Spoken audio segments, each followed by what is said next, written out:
নমস্কার বন্ধুরা, আশা করি সবাই খুব ভালো আছেন আর অনেক অনেক রান্না করে আপনজনদের অনেক আনন্দ দিচ্ছেন। ছোট্ট একটা রেসিপি নিয়ে এসেছি, মাছের রেসিপি। এগুলো হচ্ছে ভোলা ভেটকি। ছোট ছোট মাছ কিন্তু খুবই স্বাদের, একদম নরম কাটা ছাড়া মাছ।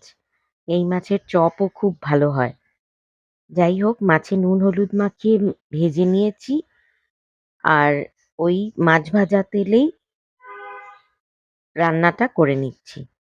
দিয়েছি অল্প একটু কালো জিরে ফোড়ন আর তার মধ্যে কিছু কাঁচা লঙ্কা।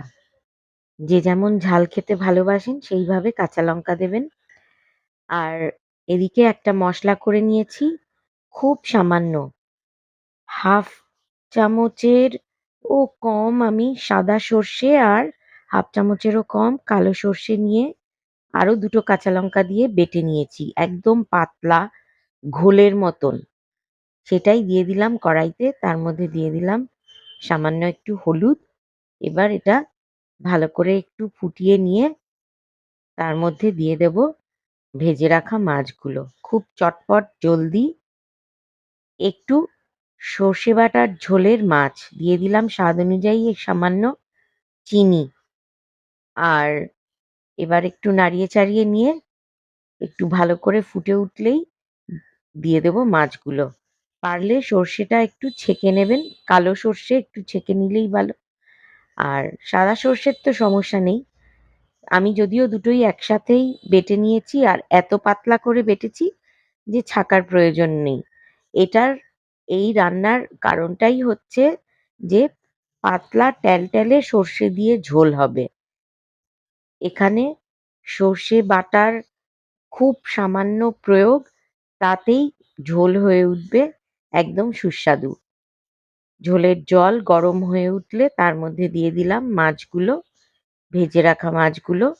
এবার এটা একটু সামান্য ঢাকা দিয়ে ২-৩ মিনিট সেদ্ধ করে নেব। খুব নরম মাছ, বেশি সেদ্ধ করার একটুও দরকার নেই। তাই সেদ্ধ হয়ে গেলেই আমাদের মাছের ঝোল তৈরি। প্রতিদিন তো আর প্রচুর তেল ঝাল মশলা খাওয়া যায় না রোজকার রান্নার জন্য। এইরকম ভোলা ভেটকি মাছের ঝোল খুবই সুস্বাদু। দিয়ে দিলাম সামান্য ধনেপাতা। আর কেউ যদি না চান ধনেপাতা না দিলেও হয়, গন্ধটা অনেক সময় ভালো লাগে, তাই জন্যে একটু ধনেপাতা ছড়িয়ে দিলাম। খুবই সুস্বাদু খেতে। আর গরম ভাতে তো কথাই নেই। মাছ ভাত খাওয়া বাঙালির এরকম পাতলা মাছের ঝোল হলে আর কিছুই দরকার হয় না। রিচ খাবার বা মশলাদার খাবার রোজ তো খাওয়া সম্ভব নয়, তাই মাঝে মধ্যে এইরকম পাতলা ঝোল খুবই উপাদেয় এবং সুস্বাদু।